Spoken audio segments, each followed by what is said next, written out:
Success to me is having a reason to get out of bed in the morning. There was some research a number of years ago where they asked Japanese parents, what is your idea? What is your greatest wish for your child when he becomes an adult? And they asked American parents the same question. The Japanese parents said, we want our child to be productive. The American parents said, we want our child to be happy. And all the media went crazy over that. And they said, look at the huge disparity between our two cultures. To me, they're the same thing.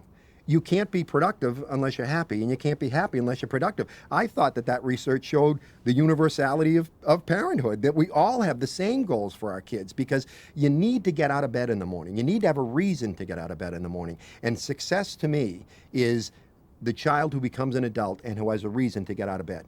I work with some children with severe special needs who are now adults, and they are not able to be employed. They're severe enough, which is unusual, but severe enough they can't be employed, but they do volunteer work. And one young man that I work with volunteers at the local dog shelter. He gets up every morning, gets dressed every morning, can't wait to get to the shelter to work with the dogs. He knows that the place is not going to go quite as well if he's not there. He's a very valued person in that environment. That child is extraordinary. That young person is extraordinarily successful in my mind, because he's got a reason to get out of bed in the morning. He's productive. He's contributing something. So I think we need to alter our definition of success a little bit and individualize it to each person. When a parent says to me, my child has a learning disability, I want him to be a successful adult, I say, you're missing the point.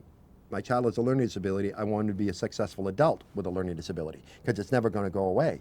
And they studied these successful adults, and what they came up with was a list of traits that these adults share. They tend to persevere. They tend to not quit. They tend to try to ingratiate themselves to people. They tend to listen well. And so we've come up with a list of now, a very valuable list of traits that successful adults with LD have. And so now we can begin to teach those traits to people who are failing. For those of us in special ed, there's a lot we can do to improve the kids' skill level, knowledge base, but there's very little we can do to improve their self-esteem. If their self-esteem is going to improve, it's got to come from regular education.